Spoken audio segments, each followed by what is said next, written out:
All right, I'm going to call the meeting to order at 11:39. Thank you for your patience and welcome everybody.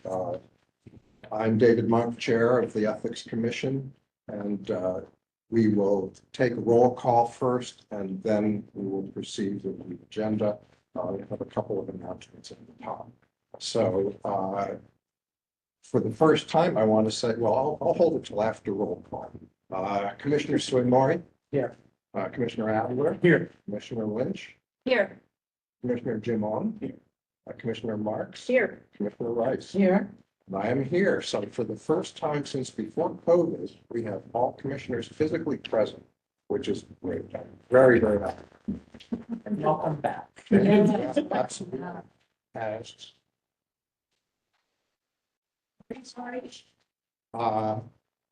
That's the dog. this is a hybrid meeting, which means we have participants that are not in the room who are here via WebEx. We encourage public testimony on any agenda item, both in the room and online. What we will do in the case of public testimony is anyone who is registered to testify will be given the first chance, and then anybody else who wants to talk on the topic will be invited to do so. All speakers are limited to a 3-minute presentation. Before I get to the next item, I want to mention, just for acknowledgement of staff in particular, after all that you went through with the renovation, I understand that you're about to go through another, I don't know if I want to say ordeal because of the replacement of the air conditioning system. That's part of the reason why we have these fans going in the room. This room used to be freezing cold during it's not anymore. And once the work is done, I hope everybody will be comfortable. But in the meantime, commissioners who don't have to be here day in and day out to work really appreciate all of you putting up with less than ideal conditions. And I'm sorry that that's going to happen. Starting what, tomorrow, Jim? They're going to start on this room next week, and then they're going to move their way through the building. So we're expecting that there will be several months of renovation and air conditioning. They told us too that once they replace the internal units, they may not work because the external units are still en route to Honolulu somewhere. Yeah. So, and there's no estimated time of arrival. So we don't know what's going to happen with the air Does conditioning. anybody know about time clauses in contracts? Yeah, so they were very clear. That's a question for a different city. Okay. So they were very clear with us that even when we fix your internal air conditioning, it still may not work. We're gonna. So we can only cross our fingers and hope. So just for the information of anybody who wasn't present for the half hour or so preceding the meeting, we just had a refresher training in sunshine law. That was outside the formal meeting agenda. And very helpful. It's always useful to remind ourselves of the requirements. I will take the open sessions minutes as the next item, and then I have one item to add under my own report, and we'll get to that very briefly. But for the meeting of August 21st, could I have a motion, please, to approve the open session minutes? One motion that we accept the meeting minutes. Okay, Vice Chair Rice, second. Commissioner Second. Adler. Is there any discussion, any corrections? Okay, anytime we take a vote in this meeting, I will first ask if anyone plans to abstain or vote no. In that case, we would take a roll call. However, if no one plans to abstain or vote no, then we will consider the vote unanimous and proceed. It's just a little bit of a time saver. So on the open session minutes, does anyone plan to abstain or vote no? Hearing none, the minutes are agreed unanimously. Okay, I would like to ask the commission to please consider a slight adjustment to the agenda for the convenience of basically those who were here with us that are not regular attendees. We do have a motion coming up to go into executive session. And I'm going to ask the commission if they would like to take that out of order as a first item before the rest of the open session meeting, in order, so anyone who's here for that does not have to wait around until the very end to get into that. But before that, I would like to ask the commissioners to consider taking any public testimony on other agenda items first, open session agenda items, then moving on to consider the executive session items. Anyone want to, I don't know if we need a motion to do that. I think the chair has the discretion to amend the agenda. Yes. Okay, so first of all, anybody among the commissioners have an objection to hearing public testimony on open session items first and then considering executive session? No objection. Hearing no objection, does anyone have anything they would like to say about the open session agenda items? As I believe is that Mr. Bird? It is. Hi, welcome. Thank you for having me. We have a 3-minute testimony rule, so please proceed. What item would you like to talk about? Well, if it's pertinent, the only hole I could find on your agenda would be investigations update. Okay. I appreciate a little leeway. Okay, before you begin, I would like to just caution you. It's my understanding that you have submitted some material to the staff for their consideration, that they are considering it, and that potentially they could produce a report to the commission for action in the future. So if you were to testify now on that material or the subject of that material, it might prejudice the commission in terms of its consideration for later recommendation of staff. So given that and making sure that you are fully aware of that, if you would like to take 3 minutes to talk. Yes. May I come to the front? Sure. Hello, my name is Tom Berg. I have 10 copies here for you via email or as on the table. The reason I'm speaking before you, this is a life and death subject matter. It's a public safety matter. This is the 3rd month in a row. It's at the Mililani Waipio Melemanu Neighborhood Board 25 on their agenda this month. Because of the safety issue, there's an illegal activity called Mauka Warriors Luau at the Hawaii Country Club, of which golf courses in the State Agricultural District. Being in the State Agricultural District, Act 205 Hawaii Session Laws 2005 gave 5 golf courses the ability to be in the Ag District as a non-permitted, non-conforming end use. So they gave a waiver. With that waiver, Act 205 says you can't expand your footprint. You can't add an inch of cement. Whatever the floor area is, whatever structures and buildings you had prior to July 1, 2005, the enactment of 205, you can have it. You can't add to the footprint afterwards. You can only do golf outdoors. It's the only activity you can do on the 5 golf courses. Hawaii Country Club, I used to manage the place. And I had inundated DPP Director Kathy Sukagawa many times, and she was very good. She enforced the law equally. Hawaii Prince Golf Course in the district had to remove a wedding trellis. They were not allowed to get a permit. They said, your wedding trellis does what? Expands the floor area. Because it came after 2005. So Hawaii Prince can no longer have weddings. They've lost millions of dollars in revenue because in 2019, DPP says you can't do that activity. Fast forward to today. For 10 months, DPP has had fully aware that a cement stage, $500,000 in appurtenances, structures, and buildings, and they won't enforce HRS 205-8. HRS 205-8 is the statute. HRS 205-13 is the penalty, fine, and enforcement.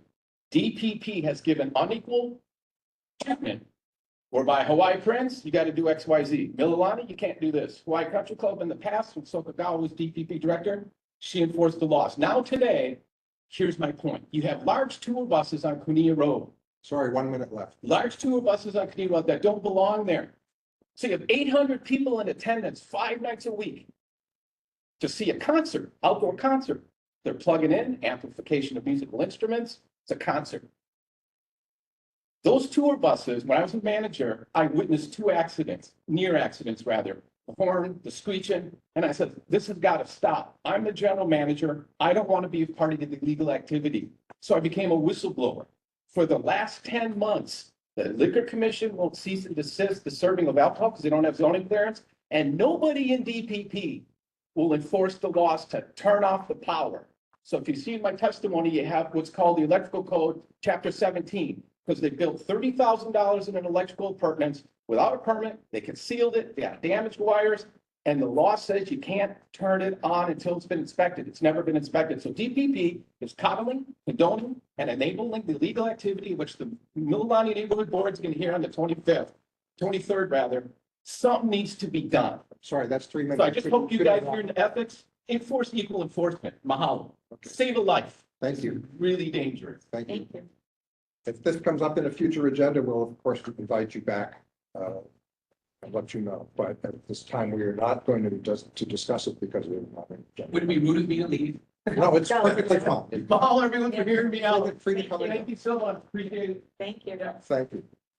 Okay, board, our next item to consider is changing the agenda to move up the executive session questions. There are two, and consider them. Yeah, if we vote to go into executive session, then we will ask those people to be moved back to the law.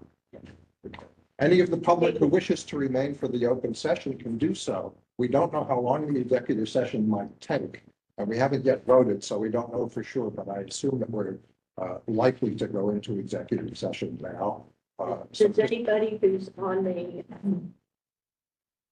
screen want to testify? Yeah, I was going to ask that next. Before we consider executive session, are any of our visitors on WebEx here to testify on something? And if so, now is your opportunity to let us know.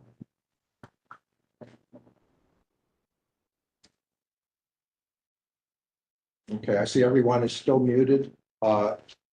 So what we will do is this, I will ask the commissioners to take up the motion to move into executive session for two items. I'll read the agenda item out loud so everybody knows what it is. And then if we do vote to go into executive session, I will ask anybody who's waiting to hear our discussion of other open session items to just please be patient because we don't know how long the executive session will take. It might be 15 minutes, it might be an hour. We just can't say. So at this point, I'm going to ask for a motion to move into executive session. And if we pass that motion, then the public guest will be asked. Okay, Commissioner Sue moves. I'll second. Vice Chair Rice seconds. Any discussion? Are we taking, I'm sorry, are doing 4A and B at once? Or you Or guys- for A and B will be both in the same session, yes. Hearing no discussion, okay, the motion passes unanimously. We are moving into executive session. Allison, please ask or prepare to move the guests from WebEx into the lobby to wait until we reopen.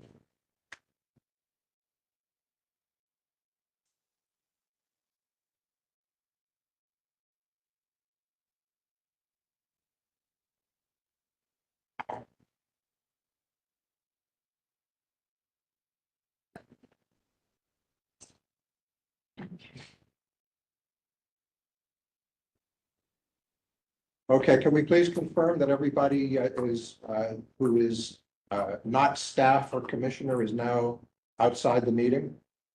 Yes. And Okay, then but- I'm gonna go off mic as well. Okay, very well. We will need to get you back somehow. I guess you have communication plans for that. Good. Text All or right. call, yeah. Okay, Yeah, thank you. Thank you, thank Allison. you. Okay. So what I should have done before passing the motion was read the agenda items that I said I would Actually, do. they can just wait because I have the video up. It's on screen. We can still hear you. Hear you, Allison. Identify the numbers. Oh, she can't hear us. Yeah, for anybody who didn't have the agenda in front of them, it's usually Mhm. courtesy to let them know what exactly it is. Is she in the office? Yeah. Yes.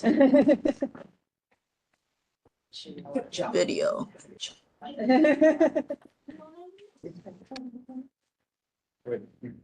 If they have a function in terms of the stuff that we're absolutely. Staff who are not required here. We'll get started in just a minute.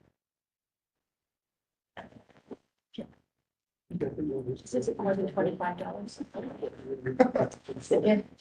I'm excited. I've asked Bertha. Whether it's staff or sex, it was. Are we, are we a go? Okay, I am going to read these two items now for the benefit of everybody. Item A, for discussion and action, should the Ethics Commission exercise its discretion to review staff's preliminary determination, May 30th, 2024, dismissing EC number 22-259 pursuant to the Commission's criminal referral policy.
In open session at 1:25 p.m.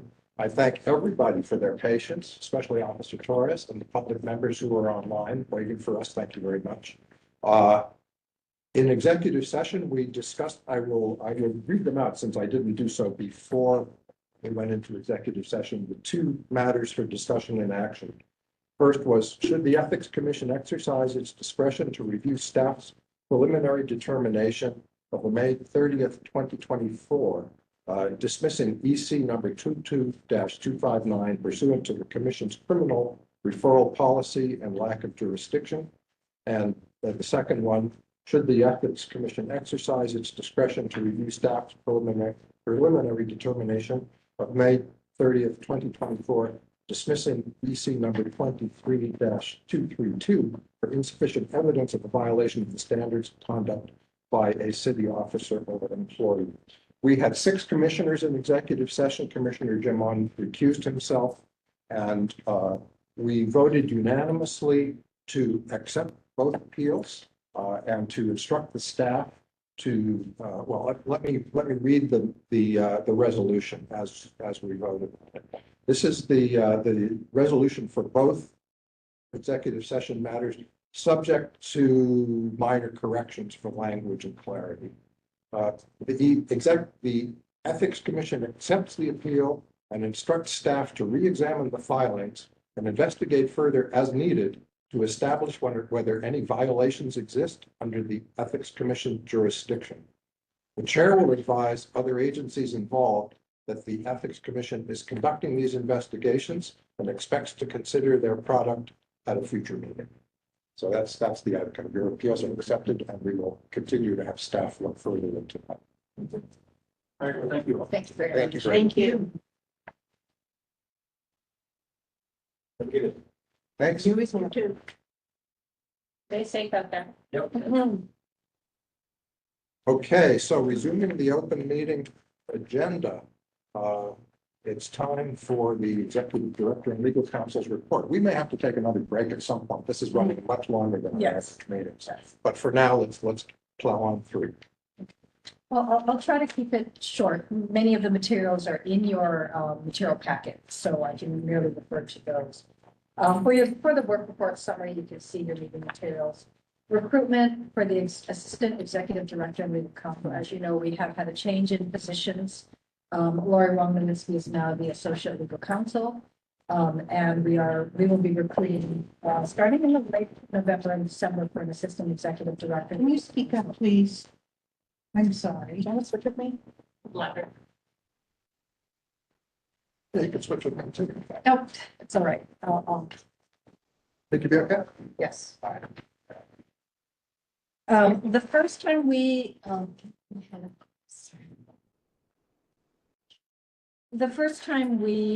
hired for the assistant executive director and legal counsel position, we did do it by commission choice. As the language in the charter and the ordinances indicate, typically staff positions are hired and fired through the executive director and legal counsel, which is me. So we intend this time around to go through an internal process as opposed to a commission process. We hope to have someone in the seat by January latest, January, February latest. On to the next slide, slide 6. Lobbyist filings.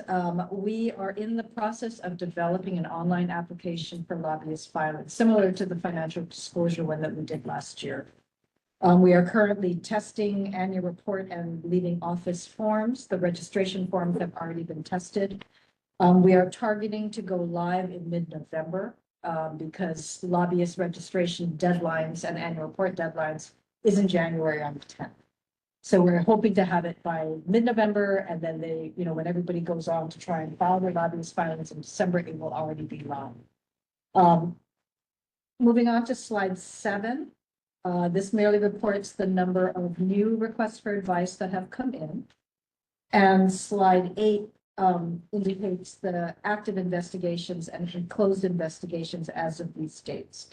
These numbers are moving a little bit in the way we're reporting on them. We are trying to work with our new database to pull consistent numbers every month. We're having a little bit of trouble with the pulling of that data, so we're tinkering around trying to make it more consistent and easier to pull. The next slide is our statistics for this last fiscal year. I realize it's a little small on screen. It is much larger in your material. We started to do this 10 years ago, and we are with this year hitting the 10-year mark. This table is reported not only in our own standalone ethics annual report, but it's also reported in the city annual report, which is named the department and agency report. Just a few interesting little things that we've noted. If you look at fiscal year 2021, that was the first year of the Blangiardi administration and some of the new council members as well. You'll see the numbers have all kind of jumped up in that first year and then gone down slightly. As we look and start to analyze these numbers, we're thinking that in the first year, many new people to government come in. Mayor Blangiardi had a lot coming in from the private sector. We've never worked in government before. I know there was a firestorm of questions that came to us on financial disclosures, conflicts of interest. Yes, exactly. And so that number that year was, we worked really hard to answer all of those requests for advice. Just think if they hadn't asked. I know. It was like you tell one person, all of a sudden everybody's calling up saying, I heard from such and so, the new director, that I should really talk to you folks. So we have seen a declining number in some of those areas. We don't expect the same spike in the next year because it will be the second term for Mayor Blangiardi. We do expect that it might go up a little bit because there will be some new cabinet members and other members joining his administration. We are interested in the employees trained numbers. These numbers don't really match up with our training biennium because we report in this report in a fiscal year basis, so July 1 through June 30. The biennium closing is actually a calendar year. So our second year of the biennium will close on December 31st at the end of this year. One number that does concern us a little bit is if you look at fiscal year 24, the number of board and commission members trained is very, very low. We understand, and I think training specialist Aoyagi will report a little bit later, that we understand that there are members having difficulty accessing Honolulu U, which is the platform that's being used for training. It's the learning management system. Those who have been able to get in, I understand got in without a hitch. just about everybody else seems to have had trouble accessing the system. So we are happy to help anybody get in. It is also reliant somewhat on board members being in the system. The administrative services officer for the attached departments have to do that. And some of those folks don't know that they have to do it. So there's a number of different issues going on. But we understand that there will be quite a bit of troubleshooting going forward. The drafting of the city annual report as well as our own ethics annual report publication will probably be in January and February of 2025 in anticipation of going to council by March in 2025 when the executive budget goes to council for its consideration. I'll move on to slide 10. In your materials, you'll see the Ethics Commission accomplishments for fiscal year 2024. We are told we are allowed 10 and that the table is 1. So we reported on 9 accomplishments this year. In the past, we had only 2 or 3 because that's what they told us we could have. They have expanded out the list so that we were able to report more of our accomplishments this last year. And we had a busy year. We launched databases, we launched new applications for online filings. We held the Ethics in Hawaii conference. If you remember way back at the beginning of the fiscal year, we held it here in Kapalamahala. We've done quite a bit this year. So, you know, our annual report, I think I'll work with Chair on his chair's message and some of our reporting there. And if anybody has any questions, please jump in. I'm trying to move quickly because I know we're way past our time. Slide 11 begins our training specialist report. Kirsten, if I could turn it to you. Kirsten is online. Good afternoon. Can everyone hear me? Yes. Yes, thank you. Perfect. Okay. To start, the employee mandatory training numbers. I know I say this every meeting, but it is going up. It's now at 7,486. So we're really close. You know, we have about 3,000 left to go. And so hopefully by December's meeting, that number will be near the finish line or completed. On to slide 12.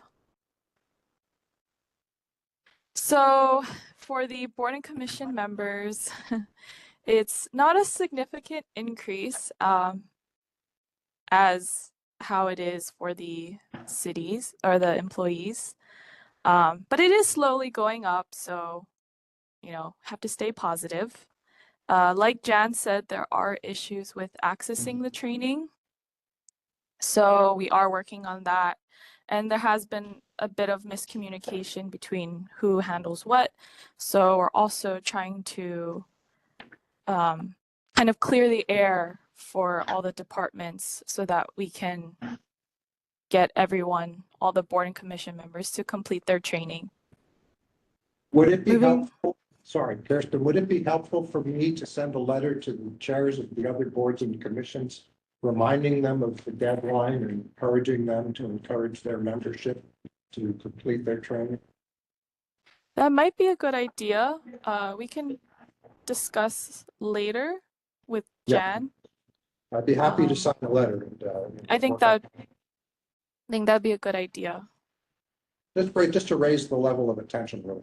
Yes, yes. And if I may interject, we are one of 3 trainings. 2 of them are for the Department of Human Resources. One is prevention of sexual harassment, as well as the other one on, I'm blanking on the other topic. Bias or something? Yeah. Oh, Yeah, that's Anti-bias. So ethics is 1, and the 2 others are Department of Human Resources, but they are all accessed at the same platform. Mhm. So I think any push that we can make might help along the other ones too. So we'll work with you, with Chair Bulk on yeah, that. Thank you please, very much thank for you. that. Moving on to slide 13. So last month, we held our specialized training for the Department of Parks and Recreation, DPR, managers and supervisors. this was the same presentation as the May one that we did with Vice Chair Rice. And we sent survey responses out to them after the training. And majority of the responses that we received were positive. They enjoyed the training. They liked how it was catered towards them. And you know, when we do these trainings, what I believe is that although we are, you know, trying to teach the audience about ethics, it's also kind of like a learning experience for those presenting, kind of trying to see what works and what doesn't work. And hopefully every single time we do these specialized trainings, they just get better and better. And overall, it was a success. Moving on to slide 14. So since we last met, we had our last two pop-up events. August 28th at the Fosse Municipal Building, and we had about 30 attendees, or 30 people stop by our table. And I believe it was a different experience from last time. I wasn't there. I wasn't a part of ethics during that time. But from what I have heard from other staff members was that it is a different experience from last time, so that is good. And you know, it's a hit or miss. We can't predict how it will go. So there was like a rush of people during lunchtime, and then as soon as lunchtime ended, it was kind of dead. But you know, we had our fishing game from the May one, and we gave away plants as well. Overall, it was a great experience. So for our last one, that was just last week. It was at Kapolei Hale. And this one had about 25 people stop by. And it was a steady flow the whole time. There wasn't a rush of people and then nothing. It was just a steady flow. And we believe that's because there was a council meeting happening right in front of us. So we had, and because of that, we also had a lot of general public stop by as well. We had a different game this time. We realized we wanted people to learn something when they play these games. So we created a can or no can game. And I believe you folks have seen the little soda cans that say can and no can. And that was actually created by Derek Kyoto, a previous training specialist.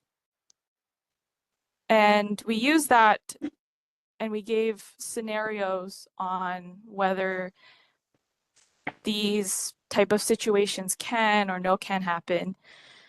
And it was great. I mean, people, they were like, oh, like I completely forgot about that, or it was kind of like a refresher for them or something new to take away. And we did give away plants as well. So that was also a great prize. So thank you, Chan, for the plants. I know. One thing I wanted to add to Kirsten's report is she attended one of the COGO webinar sessions on training. And there was actually a shout out to Hawaii, to the Honolulu Ethics Commission for our pop-up events. They thought it was a great idea and that they wish they could do it or wish they had done it. So I wanted to make sure that, you know, she gets the credit for setting these up and setting up the tapes. I think they saw it in our newsletter. Oh, wonderful. Yeah, we had a little picture of, I think it was the February newsletter or sometime around then when the pop-up table had kind of Valentine's Day things on it, because I think it was right on February 14th. And I guess the training committee had seen them and made a shout out to the Honolulu Ethics Commission. So we made a difference out here in the middle of the Pacific. Excuse me, Leland, just want to make sure you record that Commissioner Stewart already left at 1:40. Correct. We still have quorum. Understood. Thank you. Go ahead, Kirsten. Slide 15.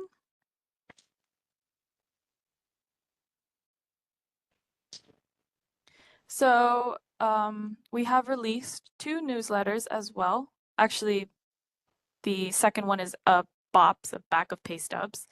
But the first one was released September 1st. and it talks about the Honolulu City Lights fundraising. Honolulu City Lights is a project with a community-wide benefit, so we are allowed to use city resources for that event. So we decided to send out a newsletter talking about our fundraising guidelines. This one was a bit different. I kind of had a little bit of fun with it. I believe it's in your meeting materials. This one was interactive, so if you went onto our website, clicked on the image there, it would take you to another link where you can watch that video. Because there is a video also talking about Honolulu City Lights fundraising. However, I do know that there are some people who don't use computers, so I did make a second page, like a recipe guide to fundraising, so that people can also use that as well. So this one came with a few different options. For the back of pay stubs, the BOPs, we just released that one. And you know, it's October, so we have to have a little bit of fun with Halloween. So we did a haunted house theme in our guide to gift giving. Moving on to slide 16. It is unbelievable to say, I feel like I'm in a dream, but the Honolulu Ethics Commission has a new employee orientation video, a new one.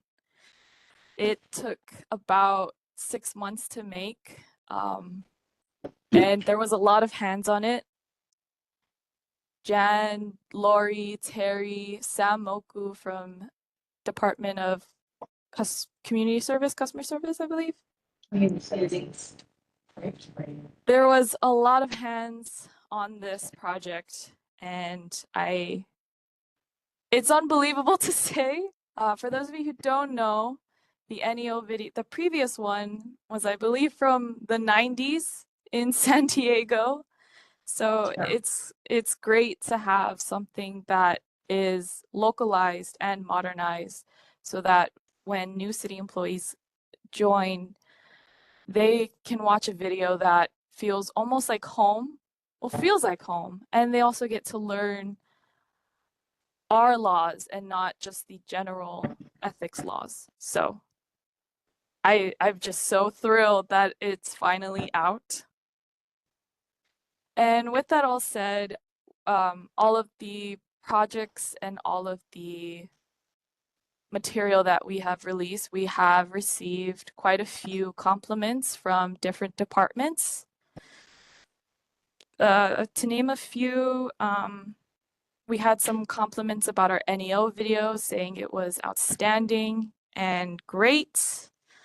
Our flyers and newsletters were called clever, creative, and eye-catching. And like Jan said, we were mentioned in the global training session.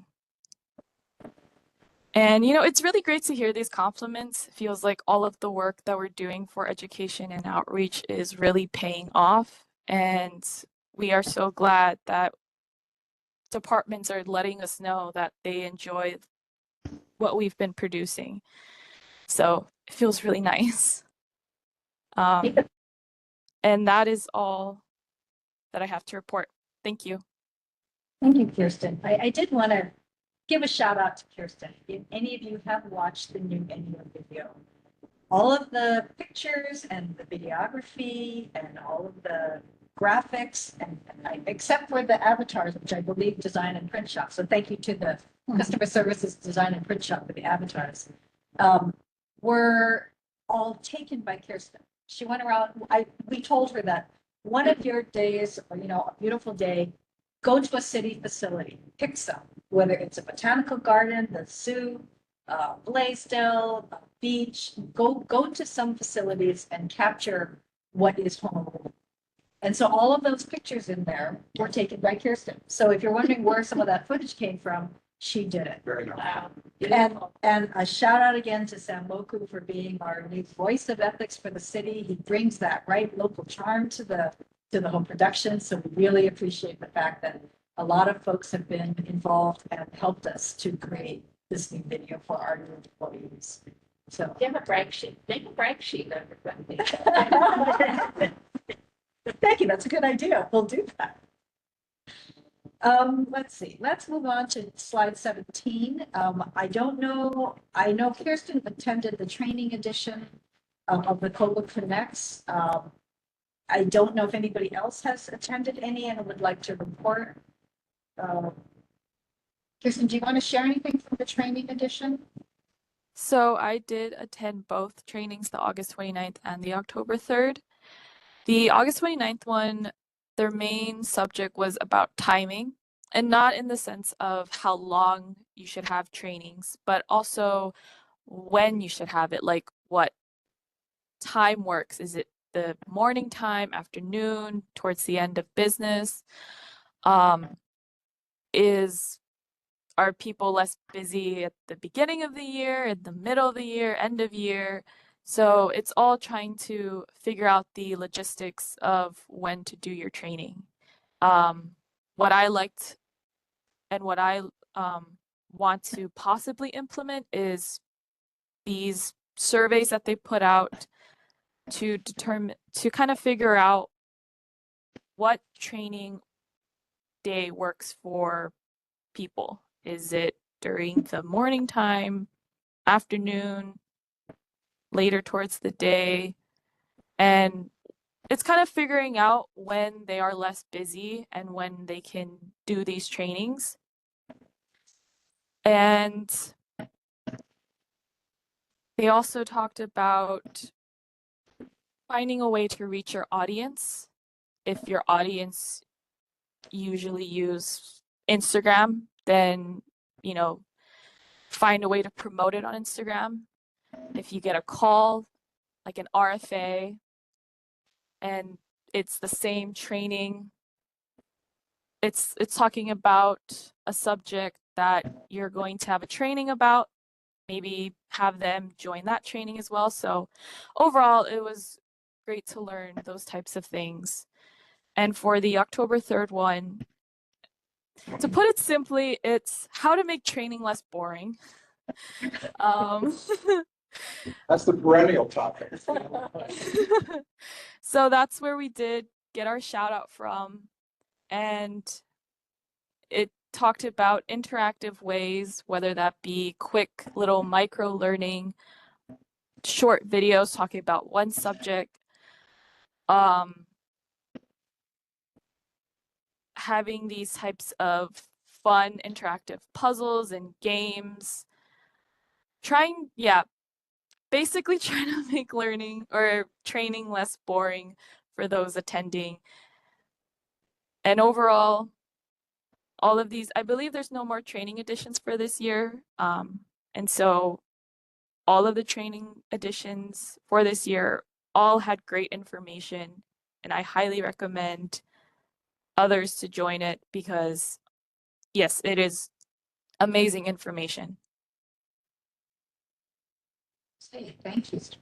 Then on to slide 18, the Council on Government Laws, COGO's annual conference will be in December in Los Angeles. I'm happy to report that we have 1 commissioner registered and 3 staff. So I hope that it becomes a wonderful learning opportunity for those who will attend. And we look forward to hearing everything that you learned when you get back. Bring all the bling. Let's hope there's some way. I will say that, you know, I've talked with, Kristen is, yes, who is the ED of the Commission on Campaign Financing for the state. And she is one of 2 organizers for this year's 50th anniversary program. She's marvelous. She's very good. And she told me that this is very international. There will be people from Australia and South Africa whom she's already connected me with for my South Africa people. And there's many different groups who are meeting within Togo, but she has the Hawaii group in particular priority, I must say, with the group. So we're having 100-person dinner. Is that right? Usually it's 20. Yeah, no. And so we're looking into how to make that happen, but it's very exciting. Meet some Canadians. And Canada will be there. Right. We have Canada roots. Yeah, so it's, the other organizer is Canadian. So it is, It's going to be big and wonderful, and I'm very excited about it. And I will bring back probably lots of goodies, hopefully for everybody, since I'm hooked into the organizers now, you know, and I'm going to give props to Hawaii as much as I can and as often as I can and contribute, you know, where and when. Thank you. You're welcome. Thank you for paying my registration. Next year, we got to have budget so the commissioners can go. Right. Yeah, right. We have that in our budget request, but I think everybody's seen in the newspaper that they're looking at having to pay out hazard pay from the COVID years. And it's going to amount to a big, big job. Yes. Because I think the time frame that they're looking at is March 2020 through March 2020. Federal assistance for that. Well, they are going to tap some federal assistance. Yeah. Good. And Right. hopefully 2 commissioners can go each year. Well, I think it's we'll ask. important that the commissioners go, not just staff. So with that, I believe our next meeting is December 18th, 2024. We usually have a little potluck for commissioners, so please come and make merry. We'll have a little bit of festivities and fun, and that will be our final meeting of the year. So start thinking about who might want to be chair and vice chair next year. When is that date? December 18th. Can we make chair So I- for life? I leave that for you.